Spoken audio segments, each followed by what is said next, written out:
The auctioneer had been trying to move the old truck for 40 minutes. He'd started the bidding at $800, dropped it to $5, then stood there in the June heat with his clipboard pressed against his chest, watching the line of farmers and county workers shuffle past it like it wasn't worth slowing down for. It wasn't hard to understand why. The truck sat off to the left of the main lot, away from the working equipment, parked between a stripped brush hog and a pile of culvert pipe. It was a 1974 rural fire truck, built for a county department that had since moved on to newer units. The red paint had faded to something closer to rust. Both rear tires were flat enough that the whole frame listed slightly to one side. The hose reels mounted along the body were cracked from years of sitting in open air, and the hoses themselves were brittle, the couplings green with corrosion. Someone had duct-taped a rag around one of the discharge valves. Nobody had bothered to remove it. Dale Mercer, the county road supervisor running the auction, walked past it again and shook his head. "Tank's probably rusted through," he said to nobody in particular. "Pumps seized. You'd spend more fixing it than it'd ever be worth." A couple of the younger farmers standing nearby agreed. One of them said it couldn't put out a campfire. The other one laughed. The truck just sat there.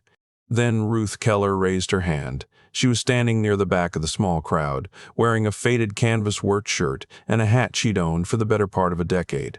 She was 57 years old and had been running wheat ground north of Pratt for nearly 30 of those years, first alongside her husband and then alone after he passed, with help from her nephew Cole. She wasn't a woman who made gestures. She raised her hand the same way she did everything, quietly, with purpose like she'd already decided.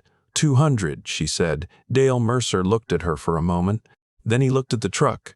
Then he looked back at her. "Sold," he said. He didn't bother asking for another bid. The laughter came from somewhere off to the right. A couple of the men near the front shook their heads. Harold Briggs, who farmed a section and a half just east of Ruth's property, leaned against his pickup and grinned. "Ruth Keller," Harold said, loud enough for the people nearby to hear, "buying herself a fire truck." Ruth didn't respond. She was already walking toward the auctioneer's table to sign the paperwork. Cole Keller found out about it when Ruth called him from the county road. He drove out to the auction lot and stood in front of the old truck for a moment without saying anything. He walked around the back of it, looked at the flat tires, pushed on the running board with his boot. The metal made a sound that wasn't encouraging. And he was 26, lean and sun-darkened, wearing the same dirt on his jeans he'd been wearing since morning. He'd come out from Colorado 3 years earlier to help his aunt after her husband's stroke, and he'd never quite left. He was a good farmer. He worked hard and he didn't complain. But right now he was looking at this truck like a man trying to find something polite to say. "What do you need with this?" he asked. Ruth was checking the tow hitch fitting. "Hook it up," she said. "It's not, the tires alone." "I know about the tires." Stood there for another second, then he hooked it up. On the way back to the farm, they passed Harold Briggs' property. Harold was out by his fence line and he spotted the old red truck rolling behind Ruth's pickup, listing on its flat rears the cracked hose reels catching the afternoon sun. Harold raised his coffee thermos like a toast. They pulled the truck around behind Ruth's machine shed, out of the way of the main yard. Ruth walked the whole length of it twice before she opened anything. The water tank was steel, older design, held maybe 750 gallons when full. She knocked on the side panel with her knuckle. A low, hollow sound. She did it again in 3 other spots. She nodded once like she'd confirmed something. She pulled the pump access panel and shone a flashlight inside. The pump housing had rust along the seams, but the casing itself looked intact. The intake valve handle was stiff, and when Cole tried to turn it, it didn't move. "Seized," he said, "probably. Could be scale buildup. Could be the seats swelled shut." Ruth ran her finger along the inside edge of the pump housing. "Gasket's cracked. She's been pulling air." "You think you can fix it?" Ruth didn't answer that directly. She was already looking at the suction line, tracing it with one hand from the pump head down to where it connected to the intake screen at the bottom of the tank. The line was stiff, the rubber hard from years of heat and cold. She bent it gently. It cracked faintly at the curve. She stood up, put both hands on the side of the truck, and looked it over one more time. Cole finally asked the question that had been sitting in his mouth since the auction lot. "Why'd you buy it?" Ruth pulled a small notebook from her back pocket. She'd already been writing in it, lists of parts, measurements, notes on what she'd seen inside the pump housing. "I'm not buying a fire truck," she said. "I'm buying a pump and a tank." Cole waited for more. There wasn't more. Frank Willis came by the following week. He was the volunteer fire chief for their district, a big, steady man in his late 50s who'd been doing the job for 20 years and still drove his personal truck to calls because the department only had 2 vehicles and one of them was almost always already out. He'd heard about Ruth's purchase through the usual channels, which in Pratt County meant Harold Briggs had mentioned it at the co-op. Frank walked around the truck with his thumbs hooked in his belt loops. He looked at the pump housing, the hose reels, the discharge outlets. He wasn't dismissive, he was just honest. "I know that truck," he said. "We ran it for about 6 years before the county replaced it." Pump was getting unreliable even back then. Pressure dropped during extended operations. We had a field call where she lost prime and we were standing there with a dead line. "I can't count on something like this for official response."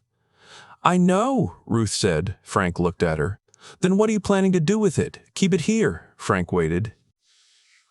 "We're a long way from the station," Ruth said. "Fire starts in the north field during harvest. You're looking at 12 minutes minimum before a truck gets to me. Could be longer if you've got another call." Frank didn't deny it. "I just want something that can move water while I'm waiting," Ruth said. "That's all." Frank looked at the truck again. He wasn't a man who argued against being prepared. He just didn't say anything else about it, and after a few minutes he got back in his truck and drove out. Ruth worked on the truck for most of June. She wasn't trying to restore it. That was the thing Cole came to understand slowly over the course of those early summer weeks. She wasn't painting it. She wasn't fixing the siren. The lights on the roof stayed dark. She never touched the cab upholstery, the door hinges, the radio mount where an old radio had been pried out years ago.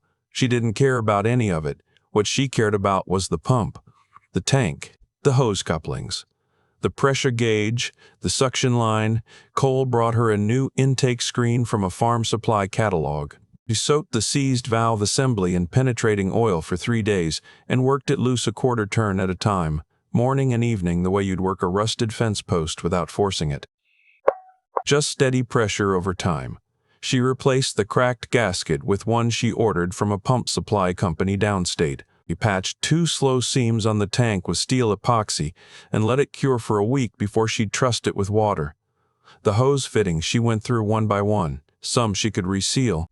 Others she replaced entirely. She bought 50 feet of new discharge hose and spliced it onto the reel, leaving the cracked sections coiled separately in the shed. One afternoon, Cole watched her sitting on an overturned bucket next to the truck, reading a hand-copied diagram of the pump's pressure relief system. She'd drawn it herself from a maintenance manual she'd borrowed from a farm equipment dealer 2 counties over. "You know what that truck cost the county when it was new?" she said, without looking up. Cole didn't know. "About $32,000, she said. "Pump alone was probably $8. Good cast iron housing, brass impeller. Just needs to be right." Cole thought about that for a moment. "You grew up around fire trucks?" he asked. Ruth turned a page in her notebook. "My dad ran the volunteer department in Comanche County for 11 years, captain from 81 to 92. She paused. "I went on calls with him in the summers when I was young. Wheat calls, mostly." She looked up at the field north of the farmstead. "You remember a fire moving through dry wheat?" Cole had seen a small field fire once, years back in Colorado. He remembered being surprised at how fast it moved. "I remember," he said. "My dad used to say the problem was never the fire itself," Ruth said. "The problem was the first 10 minutes. She went back to her diagram. The summer of 1998 came in dry. The winter wheat had germinated well enough, but the spring rains that usually filled out the heads had stayed west of them. By late May, the crop was turning amber 2 weeks ahead of schedule. The heads were light. The straw was brittle. When you walked through the field and brushed a stem with your hand, it snapped instead of bending. Cole drove the truck roads around their sections and checked the fence lines. The chaff coming off the header would be dry enough to drift. The county announced a burn ban the first week of June. No field burning, no roadside burning, no cutting and burning of old windbreaks. People followed it, mostly. But burn bans didn't stop equipment sparks.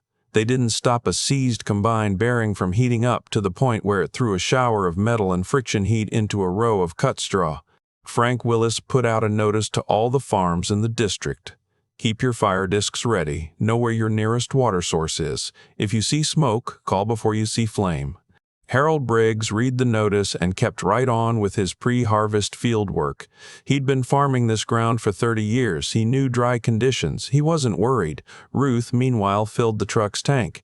She'd been testing the pump system for 2 weeks by then, short runs, 10 minutes at a time, watching the pressure gauge, listening to the pump for any sign of cavitation. The rebuilt gasket was holding. The intake valve turned freely. The pressure came up to within about 8 pounds per square inch of what the manufacturer had rated, which wasn't perfect but was functional. Water came through the discharge hose in a solid, reliable stream. Cole had watched the last test without saying anything negative. There was something about seeing the water actually move that changed a person's perspective on the project. "How much water is in there?" he asked. 720 gallons, Ruth said. I measured. Cole did the math roughly in his head. A standard fire hose running at full pressure could use 300 gallons a minute or more. Or more.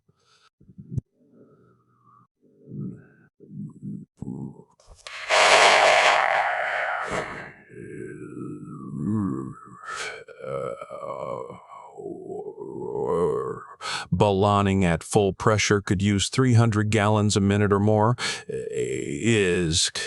But Ruth wasn't running a standard fire hose. She'd fitted the discharge line with a fog nozzle she'd found at a farm supply auction, the kind used for field irrigation and dust suppression. It used far less water and threw a much wider, wetter pattern over low vegetation. "At low pressure with that nozzle," Ruth said, "I can run maybe 40 minutes before the tank's empty." 40 minutes felt like a long time until you thought about what a wheat fire actually looked like with a 20-mile-an-hour wind behind it. "Still think it's scrap?" Cole asked. Ruth started winding the hose back onto the reel. "It's not finished being something useful," she said. "That's all I ever thought." Harvest started the second week of July. The weather that week was everything the dry spring had promised. Temperatures ran to 98 degrees. The wind came out of the southwest at 15 to 20 miles an hour most afternoons, with gusts that bent the standing wheat flat for a second before it sprang back up. The humidity dropped to the mid-teens on the worst days, which in western Kansas means the air is pulling moisture out of everything it touches. Cole ran their combine from first light until the dew came back down in the evening. Ruth drove the grain cart and hauled to the elevator in town. The wheat came off at 11% moisture, maybe less in some fields. It was good enough grain, but it was dry, and the chaff and straw it left behind was drier still. They were careful. They checked the combine's bearing temperatures twice a day. They kept a water tank on the four-wheeler during harvest hours. They'd cleared a disc strip along the north field edge 2 weeks before, a bare dirt fire break about 20 feet wide that ran from the county road to the tree line at the back of the property. Harold Briggs didn't have a disc strip. Harold was a confident farmer. He'd run his ground the same way for 30 years and hadn't lost an acre to fire yet, which in his mind was evidence enough that the worry was overblown. He was running 2 combines during harvest, his own, and a hired custom crew. And on the afternoon of July 15th, they were pushing hard to get the last 200 acres cut before a chance of wind shift moved through that evening. The problem started on the hired combine. The right side feeder house bearing had been running warm all week. The custom crew lead had checked it twice and figured it had enough life for the end of the season. On that afternoon, in that heat, it didn't. The bearing seized and shed metal fragments into the feeder housing, and the friction ignited a small flame that caught a mat of dry weed stems that had packed against the chain guard. In ordinary conditions, that kind of combined fire can be caught, but the operator didn't smell smoke quickly enough, and by the time he looked back, the straw beneath the machine was burning in a line that extended 8 feet behind the header. The wind was 17 miles an hour out of the southwest. Within 4 minutes, there was a fire moving northeast through 60 acres of cut wheat stubble toward Harold Briggs' tree belt and the farmstead beyond it. Ruth saw the smoke from the grain cart. She didn't see the origin of it. She just saw the column rising northeast of Harold's property, and she understood immediately what kind of smoke it was. Not the soft, drifting smoke of a smoldering machine. A low, running smoke line, pushed flat by the wind, covering ground. She had a radio in her hand before the cart was stopped. She reached Frank Willis on the first call. "Smoke northeast of Briggs South Field," she said. "It's moving." Frank was already getting another call. There'd been a report of a grass fire 5 miles south of town that had started an hour earlier along the highway, probably from a drag chain off a trailer. He had both trucks on that one. "I'm 15 minutes out minimum," he said. "Ruth, if you can get eyes on it." "I'm already moving," she said. She drove the grain cart back to the farmstead in less than 2 minutes. Cole was there pulling the combine in for a bearing check, and he saw her face when she got out. "Briggs Place," she said. "Get the truck." They hadn't needed to rehearse this. Ruth had thought through the access enough times that the mechanics of it were already decided. The county road ran along the south edge of Harold's property and then curved north. If the fire was moving northeast, it would reach the tree belt in the farmstead before it reached the road. The approach they needed was along the inside edge of Harold's harvested field, where the stubble was already cut and the ground was firm. Cole got behind the wheel of the old red truck. The engine turned over on the second try. He drove it out the farm entrance and north on the county road while Ruth followed in the pickup. Harold met them at the entrance to his property, his face tight and pale, the smoke visible behind him in a line that was wider than it had been 4 minutes ago. "My fuel tanks are north of the barn," Harold said.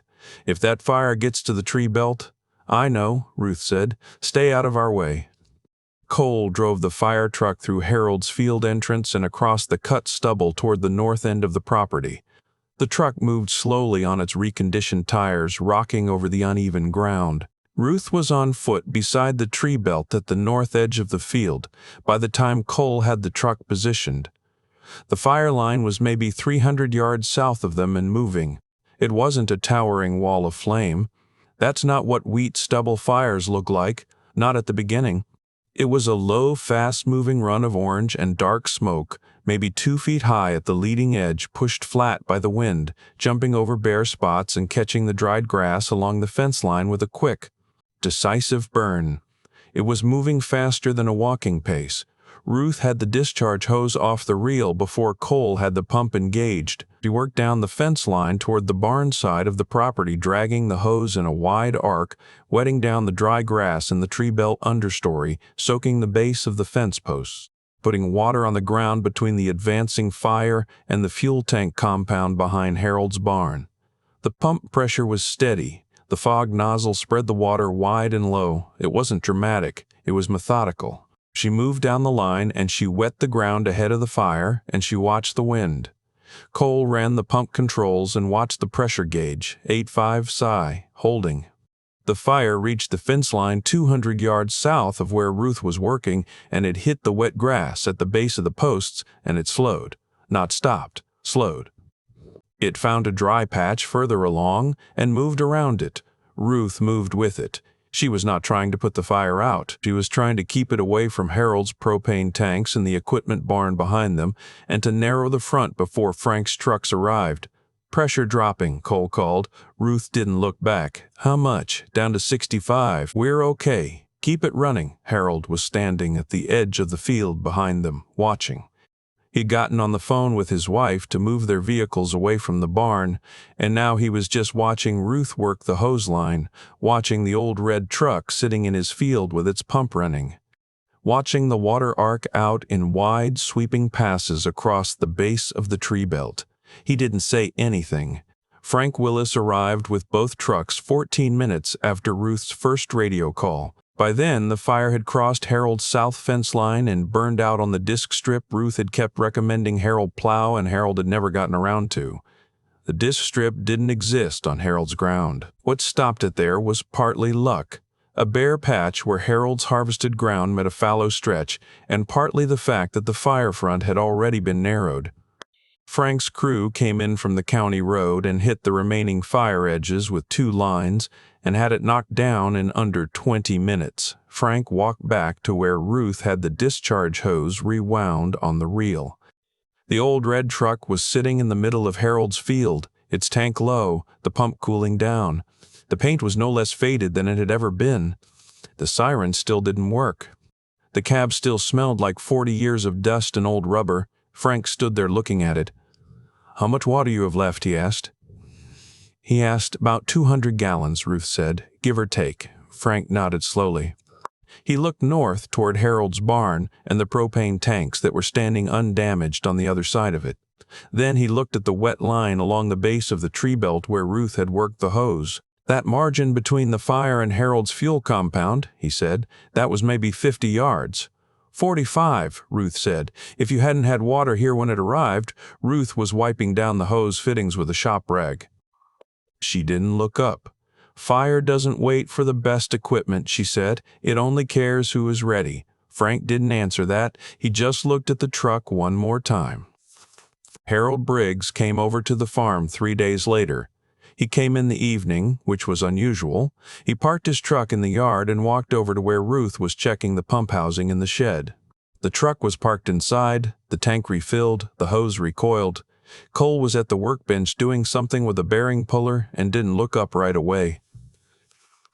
Harold stood at the shed door with his hat in his hands. "I owe you an apology," he said, "more than one probably." Ruth set down the wrench she'd been holding. She waited. "When you bought that truck," Harold said, "I thought—" He stopped. He looked at the floor. "I said some things that weren't kind." "I know what you said."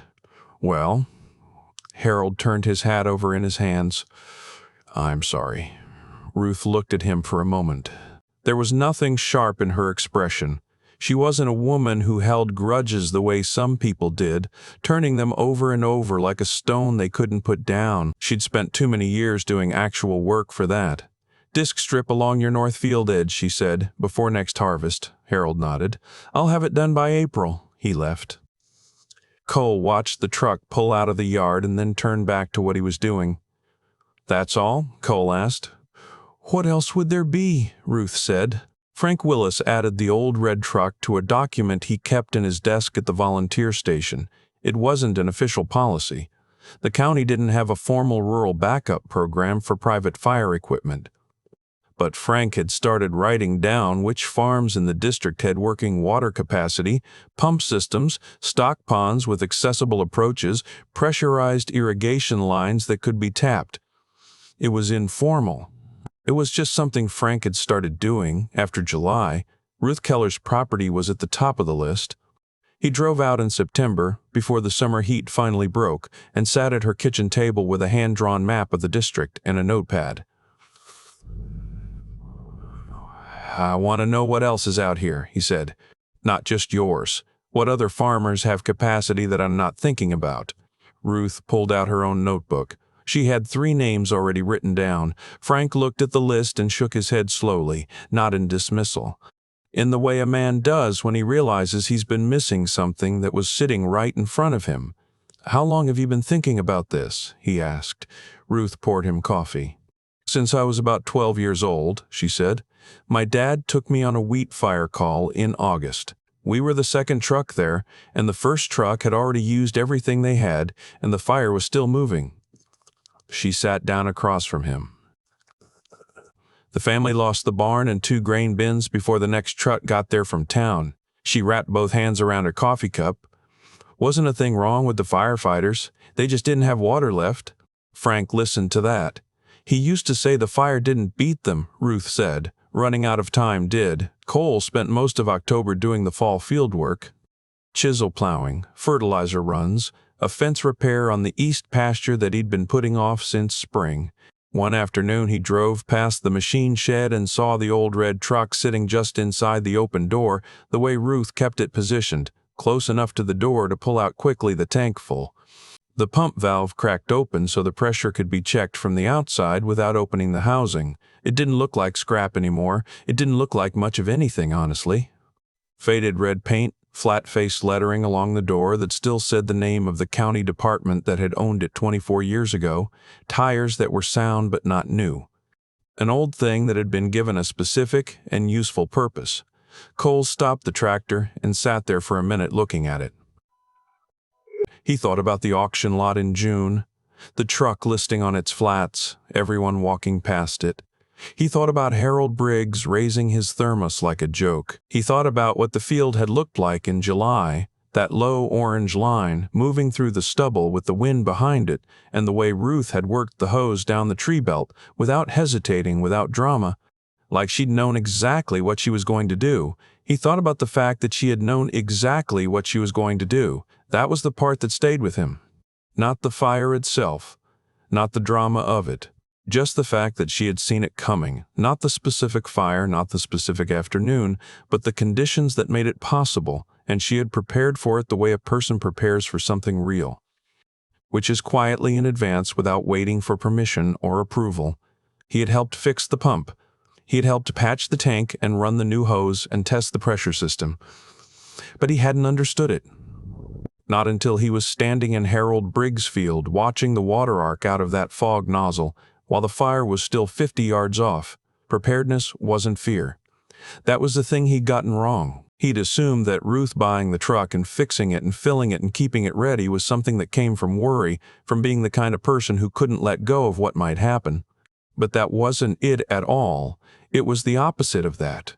It was the most practical thing she'd ever done, the same way a good farmer keeps a spare hydraulic hose in the tractor cab or checks the bearing temperatures on a hot day. You know what the conditions are. You know what can happen. You get ready. He drove the tractor back to the shed and climbed off and walked over to the old truck and checked the tank valve the way Ruth had shown him. Full. He checked the pressure gauge, 87C. He ran his hand along the side of the truck, the faded paint rough and warm under his fingers. He went back to his fieldwork. The next harvest came around in the natural course of things the following June and the one after that, and for each of them the old red truck sat beside the machine shed with its tank full and its pump ready. Ruth checked it the same time every year, early June, before the wheat was ripe enough to cut. She'd run the pump for 10 minutes and watch the pressure gauge and listen to the engine and make whatever small adjustments it needed. New hose fitting here, oil change there, nothing dramatic. Frank Willis stopped in each summer, not officially, just as a habit he'd gotten into. He'd check the tank level, stand in the shed doorway for a while, sometimes drink coffee with Ruth at the kitchen table, and go over his informal district map. The county eventually started a formal rural fire preparedness survey, which credited no single person with starting it. These things rarely do. They begin with one person doing something practical that other people eventually realize was correct. Harold Briggs had his disc strip plowed and maintained every year from that point on. He never mentioned the auction again, and neither did Ruth.